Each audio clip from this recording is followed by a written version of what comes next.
Hello everybody and welcome to My Normal Podcast. Today's guest is my good friend Karen from Finance. Karen is a drag queen that has been bringing smiles to people all around the globe, and we get into some pretty great topics today. We touch on a lot of great things, everything from growing up in the queer community to what it takes to prepare and develop a show that can wow audiences all around the world. I want to thank everyone for tuning in to all the previous episodes. I'm really having a great time putting all these together. If y'all could do me a massive favour and be sure to like and subscribe and share these podcasts around, that would be greatly appreciated. But enough of this chit chat. I hope you enjoy this chat with the one and only true queen, Karen from Finance. Alrighty, Richard, welcome. Welcome to My Normal. How are you today? I'm doing great. Thank you so much for having me. I'm doing great because it's like the first nice day of the entire year. Yeah, totally. I have just rolled out of bed and it looks divine out there. Yeah, I can actually feel warmth from the sun on my face, which I can't remember the last time I felt. It's lovely. Yeah, very good. Yeah, as I said to you before, I had a big night last night, trivia night, and drinking a jug of wet pussy shots. But I can't wait to go outside and walk to the chicken shop to get some chips and gravy. And maybe a little hair of the dog. Yeah, that will complete me. So for the listeners, Richard goes by the name Karen from Finance, who is one of my / Australia's favourite drag queens. How's the journey start for a drag queen? Like where do you think is a good spot to start where we can birth the conversation of where Karen from Finance started? Oh, sure. Well, I guess we can start at the start. I've been doing drag for somewhere between 7 and 8 years. I actually don't know. I can't remember off the top of my head what year it was that I started, but I know it was about 7 or 8 years ago. It was it was an accidental beginning for me. I never meant to be a drag queen, let alone a performing drag queen. I guess I always wanted to be a performer, but I'd kind of given up on that in my early 20s, thinking that it wasn't going to happen because I hadn't worked out what context to begin in, what context to start in. When I was younger, I thought I was interested in acting, but then, I couldn't sing. I wasn't a model. So I thought, I'll probably give up on that journey. But drag kind of came later. I was surrounded by performers that were friends, specifically burlesque performers. And Right. I was a bartender at the time, and I used to, on my nights off, I would go to burlesque bar in Fitzroy and watch the burlesque girls up on stage, and they were in these beautiful sequin gowns, totally made up, dancing around to other people's music, and I just thought they were the most glamorous, beautiful, hilarious things I'd ever seen. And I would sit there with a martini in one hand and I was like, God, I wish I could do something like this. But then around about the same time, I was going to house parties and costume parties. And one day I was wearing a dress at a friend's house party, kind of nice and trashed, and came up with the character of Karen from Finance as the woman that would have owned the dress when it was brand new off the rack back in the 80s. Yeah. And so I had the character and the idea of Karen from Finance in my head already. And then dressing up and getting into drag and trying out the art form kind of came later. So it was kind of accidental to me. I never set out to be a drag queen. It just kind of happened. Yeah. Had you done much performing on a stage before drag? I mean, does drag necessarily, it's not necessarily like straight to stage, is it? Like it's going to parties. It's just, I guess like adapting this persona. That's exactly right. I think that being a good or a successful drag queen isn't specifically about being the best on-stage performer. It's all-encompassing, and it's about nailing the character and who you present, the personality that you present on and off the stage. Yeah, and I mean, I guess another thing, like it's not always an entertainer. Like it can sometimes just be, I'm just going to go down to the club as Karen from Finance tonight. Yeah, totally. One Saturday a month, you could. That's enough to make you, a queen. But so I guess I was certainly around as Karen from Finance for a good year or so before I ever considered getting on the stage. And actually, I wasn't really interested in getting on the stage. What I enjoyed from it was the liberation of people not knowing who I was, that not knowing that Karen was Richard and going out as Karen and pretending to be Karen and really like encompassing the character. And then a friend asked me to do a performance spot at their party one night. It was like a queer alternative party in the city, and I kind of freaked out a little bit, but I liked the idea of the opportunity and took it by the horns. And I since doing that first show, I haven't looked back. Yeah, it would have been really exciting, especially like there was a crowd of friends, I imagine.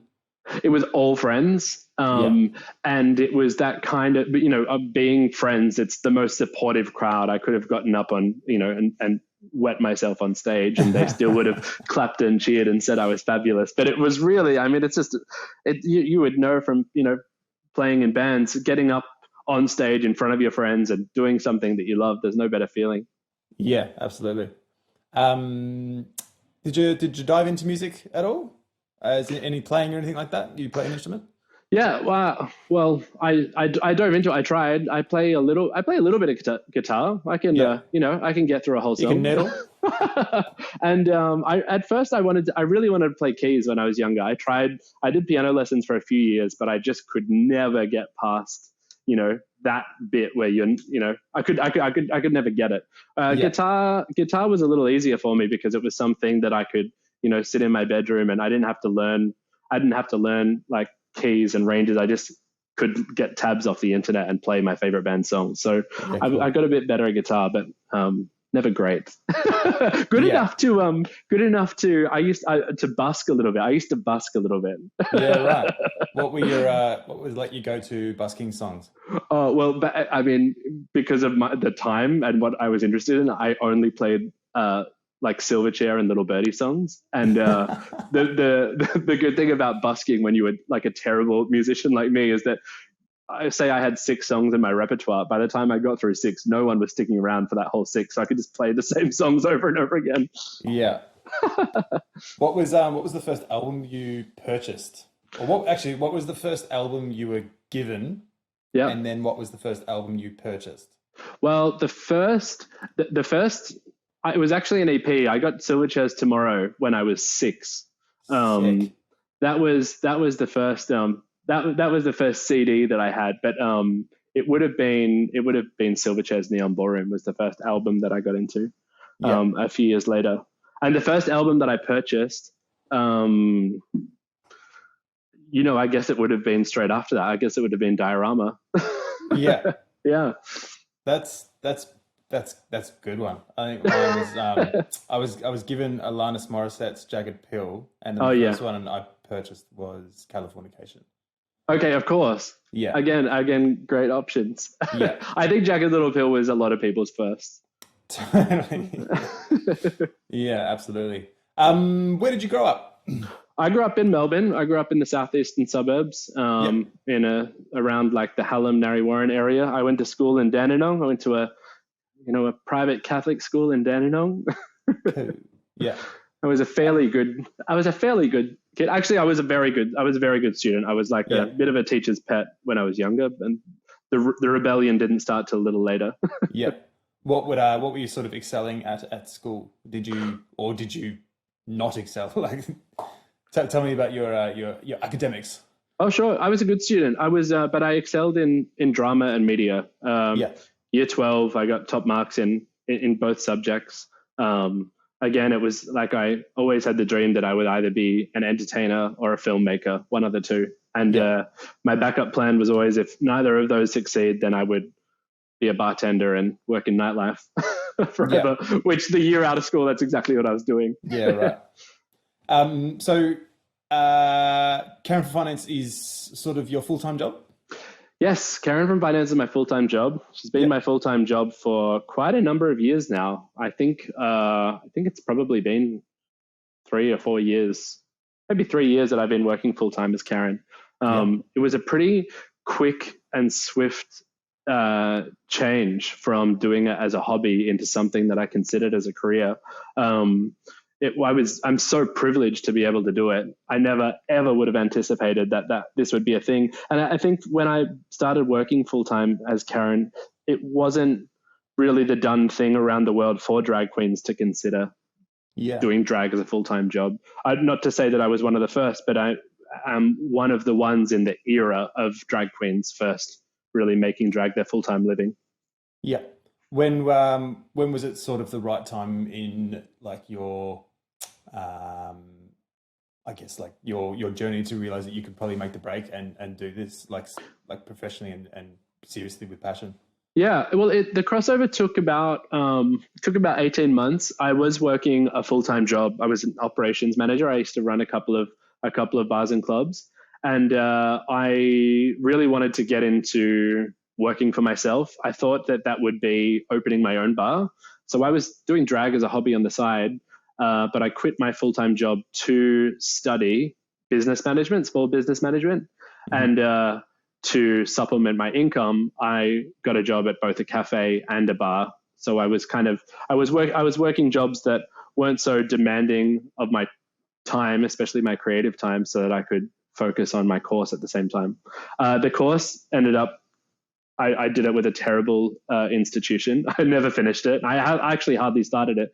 But at that exact same time, performing really took off for me, and I started getting a lot of gigs coming through. So the first job to go was the cafe. I couldn't do like the early morning Saturday, Sunday shifts after, being out in drag all night, serving customers coffees with panda eyes. So I was then trying to juggle doing drag and working at a pub at the same time. And eventually one just took over the other. Yeah, right. It was a hard decision because, it was great to be offered Saturday night gigs, but I didn't know how long I was going to be offered them. Maybe if I quit the pub, I would get 3-4 Saturday night gigs and then I would never do drag again. It was really scary, but I guess you have to take these risks. Otherwise you never know. Yeah. What was sort of, it's definitely a creative space, but what were some of the things that you changed in did you change things in your act, or did you change the way you did business to sort of be able to establish yourself? Actually, it was mainly in the way that I changed the way I did business. It was the shift wasn't just a shift in getting more work. The shift was creating a website, releasing merchandise. Rather than waiting for gigs to come to me, I would kind of chase gigs down myself, signing up with or attempting to sign up with agencies or get in touch with marketing companies. It was a real push and shift in business. Yeah, it's funny. For the listeners, Richard and I met. I was the production manager for GH Hotels, and so we spent a good probably 5 years together in the performance space and that sort of stuff.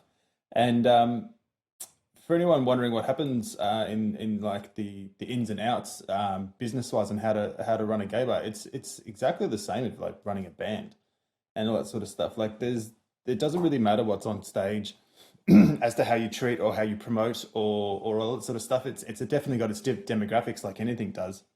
Much like you wouldn't promote a jazz bar to a metal guy. You're buying merchandise, you're doing all that sort of stuff, and it really is just the same business model as everything else, except it's just it's a very extravagant product under the spotlight, I guess.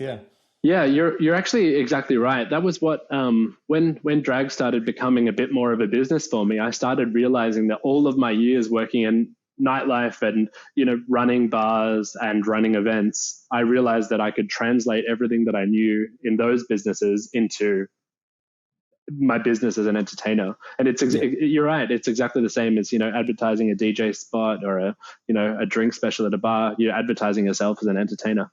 Yeah. But it's obviously so much more than that. Yes, it's so much more than that. It's, oh my gosh, it's also so expensive. Drag is a ridiculous thing, which I've learned now that we're in this crazy lockdown, is that I was just pumping money into my business, into my drag.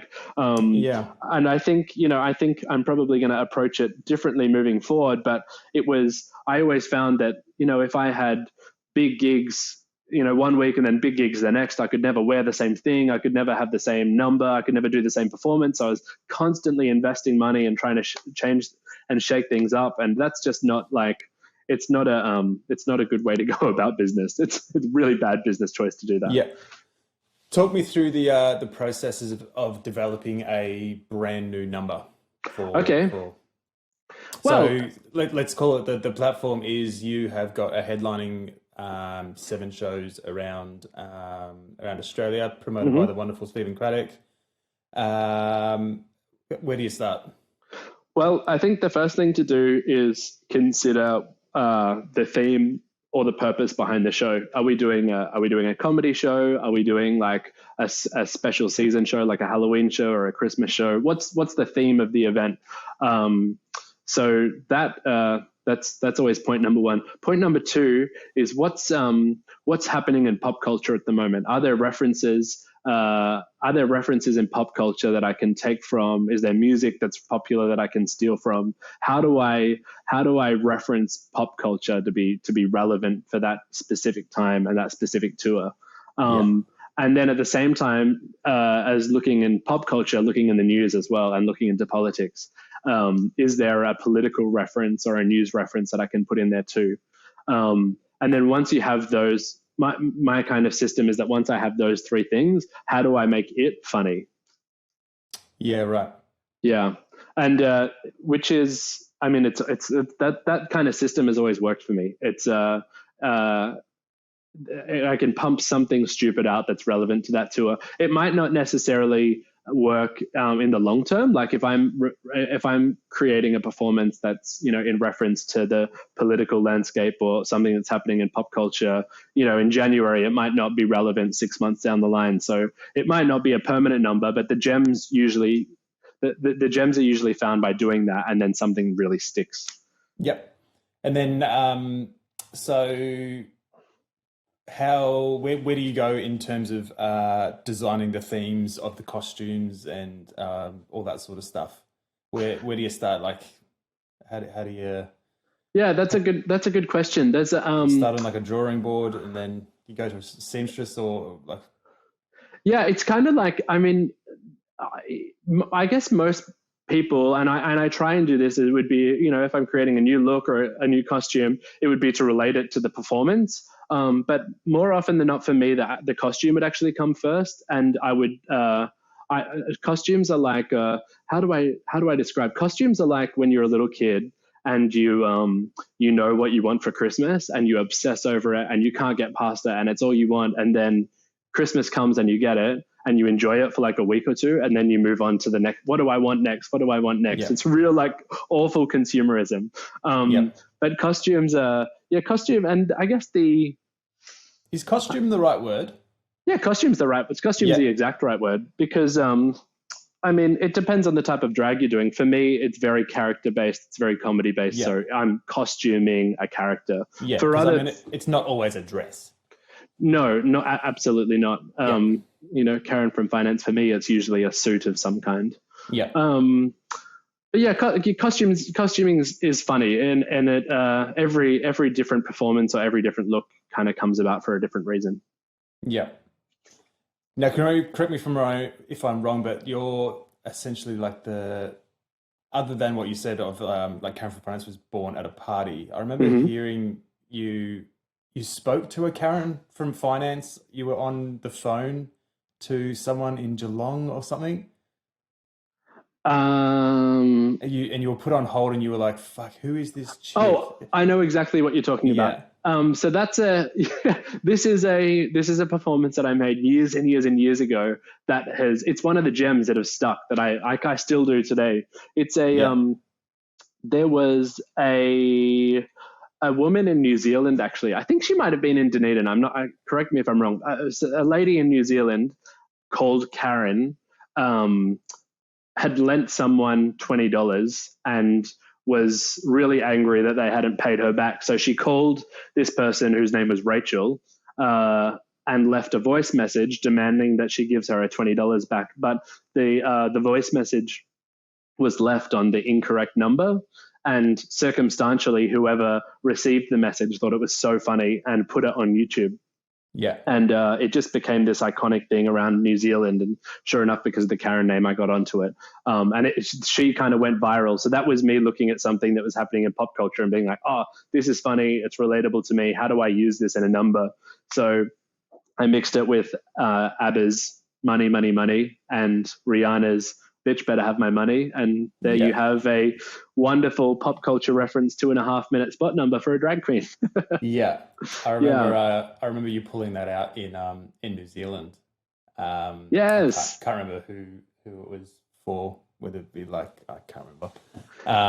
And how do you find putting together like a number like that and getting, working it around Australia and then taking it to another country, say such as New Zealand, where it's featuring, like a New Zealand, like I guess you would say like pop culture reference.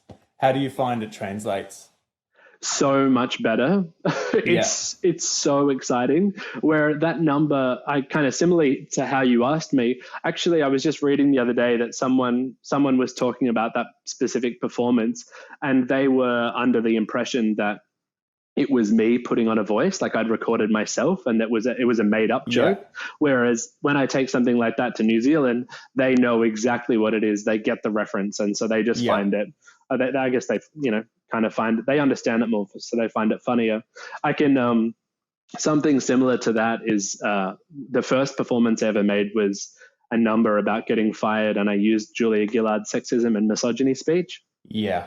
And I've been performing that for years and years and years, but I did it in Canberra once for the first time, and circumstantially, there's a lot of politicians in the audience. I really liked it, and I didn't kind of put two and two together that it was a prime minister speech in Canberra until I was on stage and halfway through the number and realized what was coming up, and I was like, oh my god, are they going to like this? And sure enough, it went down a treat. Yeah, I remember that one. Mm. That was that the first Cartier tour or something like that? Gosh, when did I? I think the first theatre we did in Canberra. Yeah, that first show of the run. Yeah, that's right. I definitely did it if opening for a Trixie show once in Canberra. Yeah, that's exactly right. I did do it there. Yeah, either Trixie or Alaska. One of those. I remember the big letters on the stage. Yeah, sure. which well, I mean, that doesn't narrow it down. We did letters on the stage for everyone. Everyone.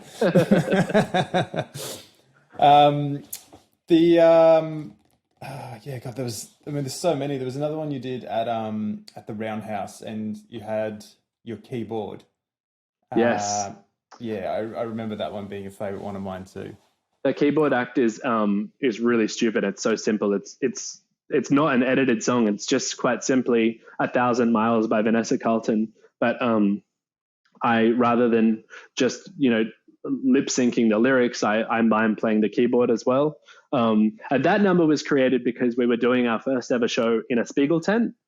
Yep. And I wanted to find a way to use the tent itself as part of the number. What was something kind of special that I could use the Spiegel tent for, and they've got an amazing rigging system right in the middle. So I added the kind of the epilogue from Phantom of the Opera, where it's a famous scene where the chandelier comes down from the ceiling, mm-hmm. and I just kind of tacked that onto the start of 1,000 Miles, and instead of releasing a chandelier, I released a keyboard that was covered in silver rhinestones and diamantes, and then played Vanessa Carlton's song. And it was so stupid and such a fun number that, I now do it all the time. I've taken that number around the world. It's so dumb. Yeah. Yeah, it's a hit. It's a hit. Yeah. Tell me about Yummy. Yummy, from what I gather, is sort of like a variety show, but it's obviously not just you. It's a bunch of your good friends, and you're putting on a show. But you've had quite a lot of success with Yummy, like Edinburgh and all that sort of thing, haven't you? Yeah. So Yummy was a show that came about a few years ago now. There were myself and a whole bunch of close friends that were experimenting in drag. And I guess at the time it was considered alternative drag because we We're a troupe that incorporated both men and women, drag performers, burlesque performers. It was kind of like a whole range of diverse personalities that were experimenting with performance under the drag umbrella. And it was something that we weren't seeing in Melbourne. We didn't really know what it was ourselves. So we put together a show under the umbrella name Yummy. And each just kind of went spot number by spot number by spot number, bookcased it by a group number at the start and end. And we did it for a midwinter fundraiser or a midwinter festival show in Melbourne at the Toff in town, expecting there to be maybe 20 or 30 people, 20 or 30 friends that came along. But when the curtain went up, it was a sold out house, and we were terrible. We looked ugly. Our costumes were bad. Our performances were trash. But the crowd just ate it up and loved it. And I think that it was the first time our friends and our kind of audience had seen anything like it. So we stuck to it, and we kept working on the show and trying to polish it until we did it. We did the show again for the first time. As a big production for the Melbourne Comedy Festival a couple of years ago. We ended up winning the Green Room Award for Best Cabaret Production and Best Cabaret Ensemble. And It was like a 2.5 hour extravaganza. We spent so much money on getting the most amazing lighting production done for the show, and it was a real hit. It was we'd made something that we were really proud of that was bigger than us, and so we just pushed it as far as we could, and we're lucky enough to tour it to Edinburgh 2 years ago, and we had a season in London last year. It's just become this amazing, really fun experience. Yeah. What was it like? Because obviously drag is a very one-on-one, as in it's a sole, your solo performer sort of thing. What was it like now collaborating with other performers and creating a show rather than sort of like a specific number? Yeah, of course. It was really fun to bring together so many different personalities and try and not blend them together, but find a way to collaborate and produce production material that encapsulates everyone's powers. It's a really tricky thing to do, and hats off to our director and producer James Wellesby, otherwise known as Valerie Hex, who choreographed the group numbers in the show and is really the brain trust behind Yummy. He put together those group numbers, and they're things that we've developed consistently as we've done reiterations of the show over the years. It is a really difficult process, but I think it really is just about highlighting everyone's unique personalities and everyone's unique talents, I guess. Yeah. How because as you alluded to before, it's not your traditional drag performance. How a comedy festival or like an Edinburgh festival isn't your typical I guess like gay bar or like that sort of community clientele. How is it perceived in the gay world when you're essentially going out performing to a larger audience and also manipulating the traditional art that is drag and doing your own spin on it? Yeah, of course. Well, it's certainly it's handy that drag has been more accepted by the mainstream over the last few years. People, broader society has really had their eyes open up to what drag is. People are not scared of it as much as they used to be. They're not as afraid of it. And people are really ready to kind of show their allyship and really go and enjoy and sink their teeth into a drag show and have fun with it. People are excited about the idea of experimenting with, and seeing something outside of the box of what they would usually go and see at a fringe festival or a comedy festival. And that said, at the same time, drag, when it's done, as a celebration and as a comedy, is a really, really fun and exciting and engaging thing to watch. So in those festivals, not only is it something I guess, different for them to see as opposed to, the typical theatre and cabaret they'd usually get at a festival like that. But it's a party at the same time. So it's a really fun show to go and see on a Friday, Saturday night after you've seen some theatre and some circus, and then just really go and have fun. It's like a dance party on stage. Yeah.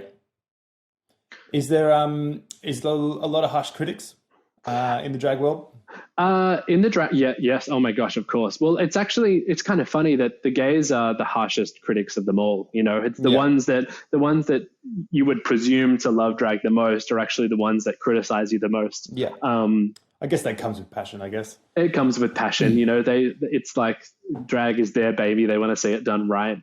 But there's a lot of harsh critics out there. I mean, it's kind of like anything. You never know what your audience is gonna think of the show. We when it comes down to Yummy, we've had some great reviews. When we did Edinburgh, we had sold out shows. We got 5-star reviews in the Scotsman. It was a really well received show, but we got one review during that season. I think it was 1 or 2 stars, and I can't remember what the word was that the reviewer used, but basically referred to me as the host as someone that can't get like an erection.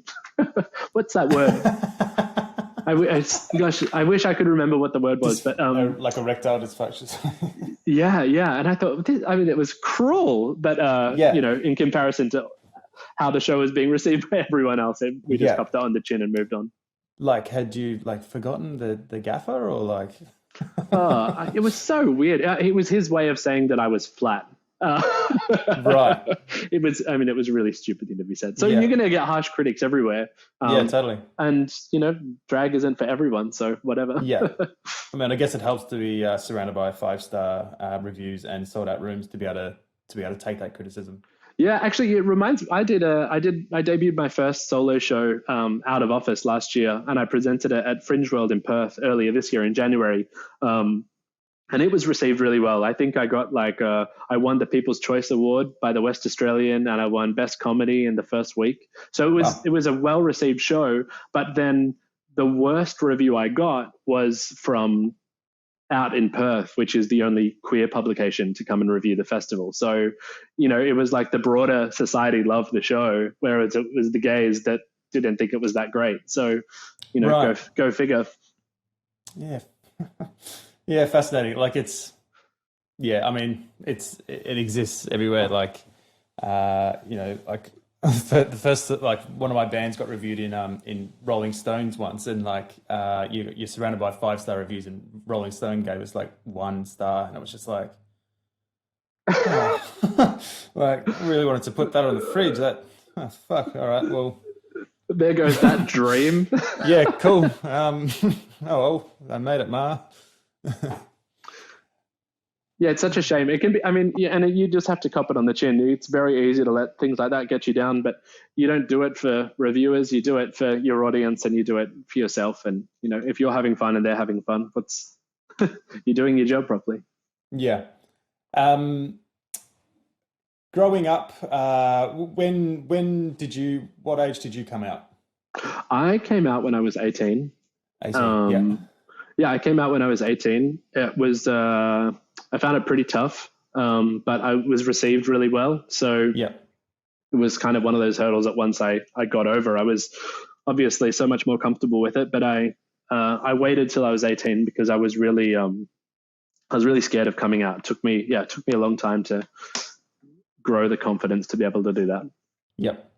Is there any sort of advice you can give to potential young listeners in terms of how to approach this? I mean, obviously it's different for everyone, but any advice you can give? I mean, young and old. I mean, anything really. How's that transition to a lifestyle, to trying to sort of release yourself, but to put the flame out and be not judged for these decisions?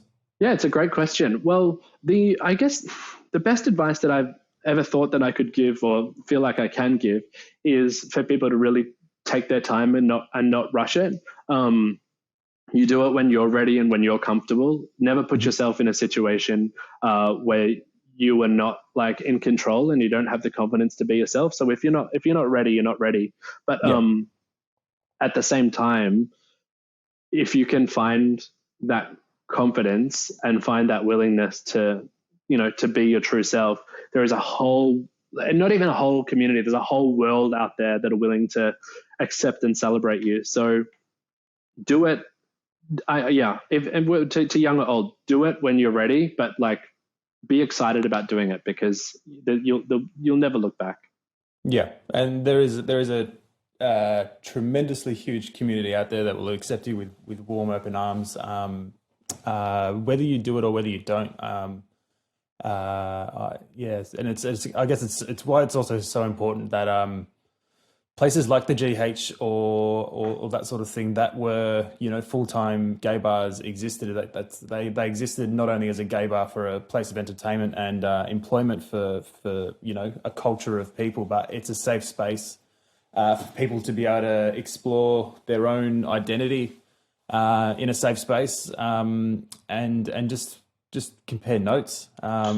It's a space to find yourself. It's a space to find yourself and find your community. And we live in a great time now where it's more accepted than ever before. And, we're starting to see some true representation in the media, on TV and movies, everywhere really. But the purpose of a gay bar, it still has its need in society, I believe, because it's one thing to see your people represented out there, but it's another to truly experience it. And queer safe spaces and gay bars, etc., are a great place to find yourself and find your community.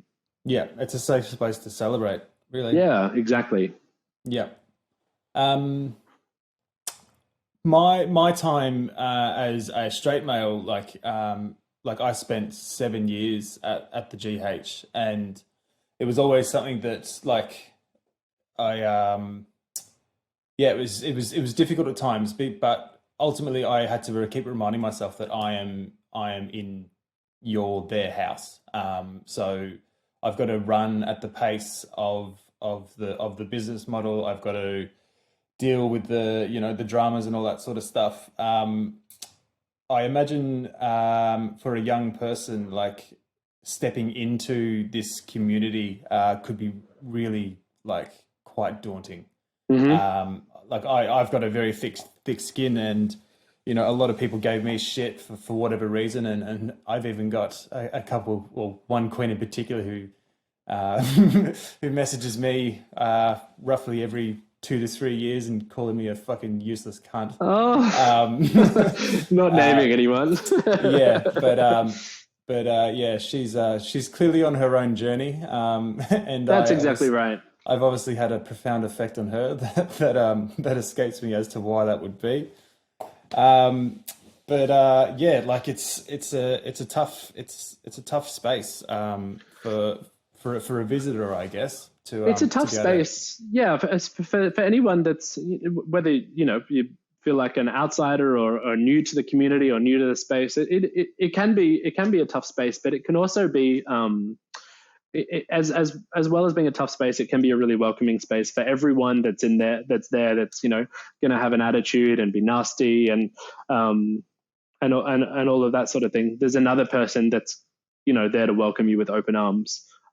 It's certainly a daunting space to go into, and it can be hard to find your people. I mean, I couldn't think of anything worse when I was 18 years old of walking into a gay bar alone, not knowing anyone, and hoping to meet someone. That's a really hard thing to do. But there are people there that will welcome you, and the space exists for people exactly like you, and everyone's welcome. You don't have to be a gay person. You don't have to be a young queer person. There's room for everyone.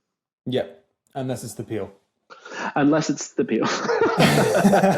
But we created some great memories at that space when we were working there. My favorite memory of working with you in that bar was, I remember we had a big fundraiser one night for the victims of the Orlando Pulse nightclub shooting.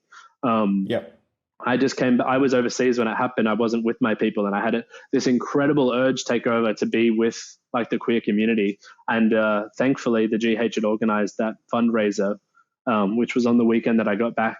And I was privileged to ask to be performed there, and I had all the drag queens come on stage together for my number. You created some amazing visuals and lights, and we did True Colors by Cyndi Lauper. And I think the entire house was sobbing, but everyone was holding hands, and I'd never felt more like part of an amazing community in my entire life. It was the most beautiful night. Yeah, you pretty much just stole my lead line into where I was going. This oh no! Is going along the lines of, like, I've done a lot of really massive passion projects of mine. Like, I've traveled the world and that sort of stuff, but I've got that is up there with one of my favorite performances. Was when you did True Colors. In that was like one of the first times that I really like identified with the community of that. It is like such like a delicate form of expression, and like the ability to do what you do and to bring a room together in time of tragedy was just so like such a moving experience. And it was a spiritual moment. Like it was I actually mentioned it in another podcast, and I actually misquoted it and thought it was the fundraiser we did for the AIDS one when the MH whatever flight went missing.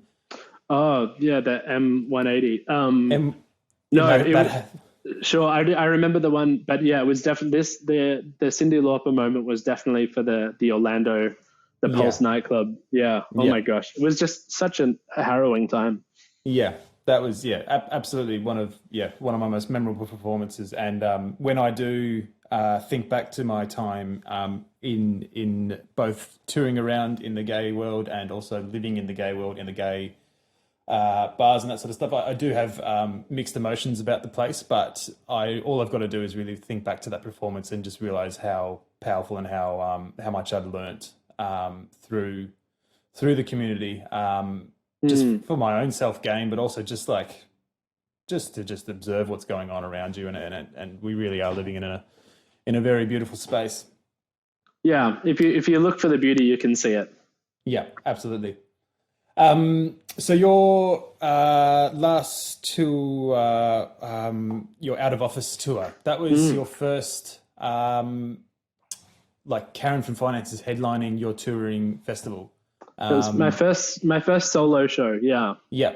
How was the lead up to that? How was that opposed to doing like a hosting support role for a RuPaul's Queen around the country versus getting up there and headlining? How was it? Yeah, sure. That's a great question because in terms of like touring nationally, what I was used to was doing a 5-minute opening spot for an international headliner and then kind of get off the stage and that was it. But it was so weird to be that headliner myself, I guess, and know that the audience is there for you and only you. It was very daunting, but I mean, it was just so exciting, such an amazing experience. I spent about 12 months creating the show. I really wanted to create a narrative, almost like a theatrical performance rather than a nightclub show. I collaborated with a whole bunch of different creatives. I had a co-writer, I had a co-director. I had a whole bunch of people work with me on developing and creating the idea. And it's just truly one of the most exciting and special things I've ever done. I toured the show in September 2019. I did all the cities in Australia and New Zealand, and then I went on and did a season at Fringe World in Perth in Jan 2020, and had huge plans for continuing touring the show throughout 2020. But of course, COVID happened, so that was kind of put to rest for a short time, I hope. But I'm looking forward to bringing the show back again and kind of continuing with that touring plan once COVID's over. Yep. What's keeping you busy during COVID? Well, riding the roller coaster has taken up most of my mental space. Many ups and many downs. But I guess to summarize what's been keeping me busy, it hasn't been any tangible projects. It's really just been the journey of rediscovering who I am as an individual and who Karen is as an entertainer. what are the fundamentals of why I do what I do, why what I get out of it, and what I want to achieve and get out of being Karen and being an entertainer moving into the future. I've had some dark days where I've thought, oh my God, why do you even do this? It's over, cancel it, become a receptionist, work a 9 to 5. But then I've had other days where I thought, like, I'm going to create the world down and just only make amazing art moving forward. It's I think, what's really taken up my headspace and been a really fun and challenging thing to work through has just been to work out what my place is in the world and in my industry and how I can better myself moving forward. Yep. Very good. Who's exciting you coming up in the world of drag? Well, we are rounding on the end of the first season of Canada's Drag Race. Right. So we're seeing something outside of America yet again, which is great. And there is a queen, in the top 4 called Jimbo, who is, is primarily a clown. And I think her drag is really, really exciting. I think she's showing the world something in the drag scene that we haven't necessarily seen on TV before. So I'm excited to see what she is going to bring post show and post COVID.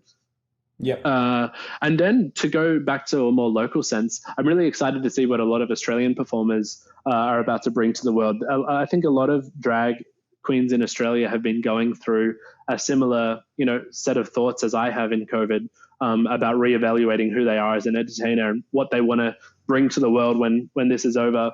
And more kind of, to be more specific, the cast of Yummy, there's an amazing burlesque performer called Zelia Rose from Melbourne, who's really been rediscovering herself as an entertainer and a burlesque performer. She's been working in video. She's got some great stuff coming out. Valerie Hex, the director, touring with Dita Von Teese too, hasn't she? Yeah, exactly. Yeah, so all the cast of Yummy. I'm excited to see what they're going to bring to the world post COVID. They've all been working on some amazing projects. Yeah, cool. RuPaul's Drag Race. That's news to me that they've left, or they've done something outside of the States. Is that exciting for you in the fact that there's potential for a space to open up on a show like that for someone like yourself? Well, yes and no. I'm excited. So they've branched out from America. They did a season in the UK last year. They've done 2 seasons in Thailand, and the Canada season is on TV now. They've just recently announced that they're doing a season in Holland, of all places. Wow. So RuPaul's Drag Race Holland is coming next year. But then there has been rumor for a few years about an Australian season of Drag Race. Yeah. And first and foremost, if it happens, I couldn't be more excited. I will absolutely apply. I'd love the opportunity to do it. But what I'm more so excited about the prospect of happening in Australia is our own version of a TV show that celebrates Australian drag. I would love to see something new and something different developed in Australia for Australians. And I would love to see something that isn't competition based. I think that Drag Race has its place and has been an incredible show to watch as a drag performer, and an incredible thing for audiences to see. But I think that the world is ready to see something that's new, different, exciting, and not competition based, because the world of drag is not a competition. It's collaborative. We're all sisters. We're here to work together. I'd love to see something that explores a different side of drag. Yeah, I mean, you could say the same about like American Idol or Australian Idol or The Voice and that sort of stuff. Like it's not a space where you have the luxury of having 4 people turn up to your show and critique you. Yeah, that's exactly right. They say it best in the Drag Race alternate, the Dragula by the Boulay brothers. They say something at the end of every episode along the lines of, "We're not here to judge your drag. Drag is, your own personal expression. It's your own creative outlet. So who are we to say what's good and what isn't? That's up to you." And I really respect that idea. Yeah, cool. Sweet. I think that's pretty much everything I've got for you today. Is there anything you wish that I've asked? No, I don't think so. You asked some great questions. I enjoyed answering them. It's been really nice chatting, because again, when I say I've been on like a journey of like rediscovering myself and working it out, talking about these nostalgic events and going back inside it's really helpful to have this opportunity to, think about things that I may have forgotten, or it's been lovely. Very good, lovely. The last thing I do on these things, I'm still yet to figure out a name for this segment. Excuse me, but put yourself in the scenario where you are an independent record label executive. Richard's Richard's Record Emporium. Okay. You've got a venue booked at South by Southwest, which is the global music conference, and you've got to choose 5 bands that represents your record label. Who would those 5 bands be? And with this, I'm gonna start a Spotify or an Apple Music playlist, and it's basically just going to be the ultimate creative inspiration playlist for everyone to enjoy. Okay, that's a really good question. It's a tough question. But it's an exciting one. It can be past or present too, by the way. Past or present. Yeah. Oh my God, you make that really difficult. Okay. Well, the first two are easy. The first one, I'm going to put forward my favorite band currently. They're called Dawes from LA. DOZ? DAWES. I don't think. That's what I said. Oh, is that right? Sorry, I don't think they'd never sign on to my record label, but I'd be so proud to have them. Yeah. It's not up to them. It's not up to them. There you go. Yeah, we run this world. Okay, sure. I'm gonna go with some South Australian favorites, Electric Fields. Yeah. They're gonna be one of those. Oh, well, it was a very, very handsome, amazing engineer by the name of Aiden. I don't know if you've heard of him. He sounds cool. Check out his podcast, like and subscribe. And then, you know what, for the other 3, for the sake of it, I'm gonna put up my good friend from Little Birdie, as mentioned earlier, Katie Steele. Yeah. Let's sign her up on her new solo project. Let's put old mate Daniel from Silverchair. Let's sign them back up. Yeah. And then let's go old school. Let's get Dolly Parton on there as well. I was gonna say, I thought that was gonna be number 1. How could I not have my Dolly? Dolly, you've got a Little Birdie tattoo, don't you? I do. My entire back.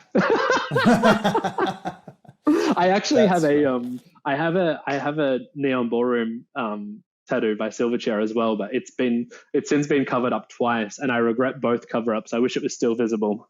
Yeah. What's the next tattoo? I think I've not given up, but I'm taking a break. I don't have any I don't have any other desires. Everything that I want, I've got. Yeah. Very good. Nothing yet. So you've got you've just released a large range of merchandise and all that sort of stuff through In the Dark. In the Dark seem to be doing a large new thing. I've been I actually positioned to get Stephen on here, but from what I understand, he does not talk. No, he doesn't talk. He does not talk. So tell him I have not given up. I still want him to talk, because I think it would be a really good conversation with him, and be really good to see the schematics of how he is taken over the drag touring scene of Australasia. I would love to listen to that interview. I think he's an amazing guy and would have some really amazing things to say. Yeah, absolutely. So yeah, you've got a large merchandise thing range going out. I've got my eyes on a couple new things as soon as old ScoMo's paycheck comes through. Yeah, sure. Pick yourself out something. It's all available at merchmother.com. Merchmother, that's the one. And you're working on some individual videos and that sort of stuff. You were telling me. Yeah, to get me through the rest of lockdown. I am doing shout outs, happy birthdays, all those kind of videos. I'm asking $10 a pop for a video, and I'm donating that $10 to a different charity every week. So for all the details and to, get your own video, I'm kind of promoting that through my Instagram at Karen from Finance. So you can check out those videos and those opportunities on there. The first week is kicking off for Wear It Purple Day, and all the funds raised by the videos are going to the lovely students, kids, and people at Wear It Purple. Right. What is Wear It Purple? Wear It Purple is a amazing LGBTIQA+ community organization that was started by students and young people alike to raise awareness about I guess like, kind of the depression and the struggles that young people go through trying to face their identity growing up as a queer person. Yep. Is there what other sort of foundations and stuff would you align with? And another really amazing foundation for young queer people is -18. Yep. They'll probably be the next charity that I give my raised money to. They do wonderful things. They were -18 was started by a guy who's kind of a similar age to me when he was much younger, and he's carried that torch, and now -18 has grown into this huge organization that does wonderful things for our youth. Yeah, great. I would love to, with this podcast, as soon as it gets a little bit of a following, to have a sort of donation tab or some sort of thing where we can choose a foundation that's important to the guest that we can discuss and raise some awareness throughout all the other episodes. But yeah, great. At this stage, one episode is out. This will be out in 3 or 4 weeks, and I can confirm that probably about 13 people have listened. So hopefully, hey, you're going to surprise yourself. You're going to surprise yourself. Hopefully, by the time this one airs, we can double it at least. And sounds great. Yeah, very good. All right, Richard, it's been an absolute pleasure talking to you. Thank you so much for having me, and thank you so much to anyone that's had a listen. Very good. I hope that as soon as all this COVID stuff has had its fun, we can share a drink, and hopefully you and I can spend a New Year's Eve together at a wedding near you. I couldn't be more excited if I tried. Yeah. Fingers crossed. Fingers are crossed. Everyone stay at home so I can go and get married. Very good. All right, mate. It's been a pleasure. Thank you so much. It was so lovely. Thank you so much for chatting with me. I want to thank you all for listening so much to today's episode. I really hope you enjoyed our chat today. I'm really excited to announce that next week's guest is my good friend Tristan Lucas. Tristan is a special effects and prosthetic makeup artist for some pretty big movies going around. Movies such as Pirates of the Caribbean, Aquaman, Alien, and many, many more. I really hope you're enjoying all these episodes on My Normal Podcast. Please feel free to jump back and listen to the previous episodes. And I want to thank you again for joining me on this journey as I figure out how to make a podcast work good. Alright guys, I'll talk to you next week. Thanks again for joining me on My Normal Podcast.